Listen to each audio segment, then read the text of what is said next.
INDI alliance की तरफ से एक नया फतवा जारी हुआ है जिसमें कि 14 पत्रकारों को बहिष्कार करने का ऐलान किया गया है। 1975 में कांग्रेस पार्टी ने इमरजेंसी लगाई थी, उसमें सारे मीडिया के ग्रुप्स को बैन कर दिया गया था। 2023 आते आते इमरजेंसी की वही मानसिकता का परिचय देते हुए कांग्रेस और उसके सहयोगी दल इंडी गठबंधन ने मीडिया को बॉयकॉट करने का फतवा जारी किया है। मानसिकता वही है, मानसिकता में कोई परिवर्तन नहीं है। और ये कोई बॉयकॉट लिस्ट नहीं है, ये हिट लिस्ट है।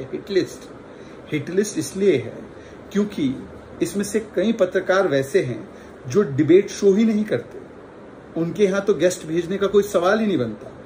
मतलब ये सूची उनको टारगेट करने के लिए बनाई जा रही है। FIR होंगे, उनको प्रताड़ित किया जाएगा। और ऐसा किया गया है छत्तीसगढ़ में, राजस्थान में, तमिलनाडु में, वेस्ट बंगाल में, जहां पर भी इनकी सरकारें हैं, उन्होंने पत्रकारों पर और अन्य लोगों पर सवाल उठाने के लिए फर्जी मुकदमे दायर किए हैं, उन्हें प्रताड़ित किया है। MBA का इतिहास आपको याद है। तो इसीलिए ये हिट लिस्ट और ये फतवा जो जारी हुआ है, ये दरअसल उनकी राजनीतिक कुंठा, उनकी राजनीतिक विवशता और उनकी असहिष्णुता का परिचय देता है। और जो फ्रीडम ऑफ स्पीच और प्रेस फ्रीडम की बड़ी बड़ी डींगे हाँकते हैं, उनकी असलियत दरअसल क्या है उसको भी दर्शाने का काम आज करता है। सवाल सिर्फ इतना बनता है कि क्या आज इस प्रकार से जो अपनी राजनीतिक विवशता उन्होंने जग जाहिर की है, बताया है ये फतवा जारी करके, क्या कांग्रेस पार्टी और इंडी अलायंस ने एक प्रकार से अपनी इमरजेंसी मानसिकता नहीं दिखाई? और प्रतिबंध किस पर लगाया जा रहा है? 14 पत्रकारों पर, ताकि मीडिया के एडिटोरियल को किस प्रकार से दबाव डालकर कंट्रोल किया जा सके।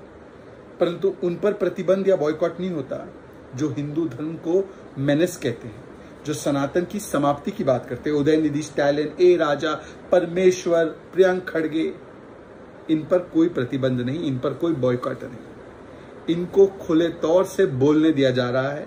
प्रतिबंध 14 पत्रकारों पर लगाया जा रहा है। ये है कांग्रेस की मानसिकता, इंडी गठबंधन की मानसिकता। जय हिंद, जय Bharat. In 1975, the Congress Party imposed emergency and they banned the media.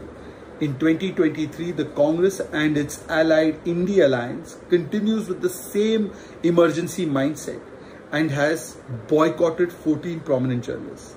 Actually, this is not a boycott list. It is a hit list of journalists. A hit list that has been prepared by the Indy Alliance in order to target those journalists who ask difficult questions. This shows the political frustration.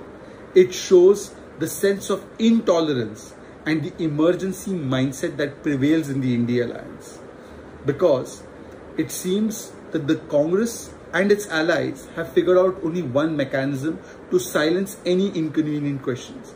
Whether it is in Trinamool-led West Bengal, whether it is in Congress-led Chhattisgarh, Congress-led Rajasthan, DMK-led Tamil Nadu, in all these places we've seen a pattern where journalists and anybody who asks difficult questions of the government is instantly targeted.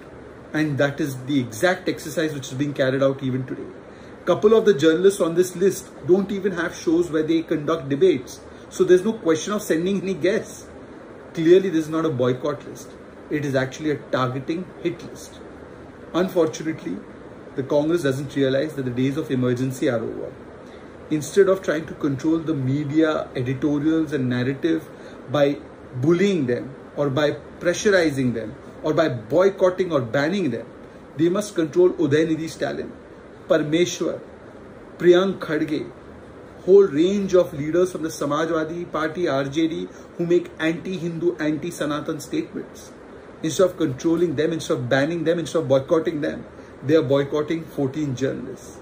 And these are the people who talk about press freedom and freedom of speech. Irony died a million times. But this is the Indy Alliance for you.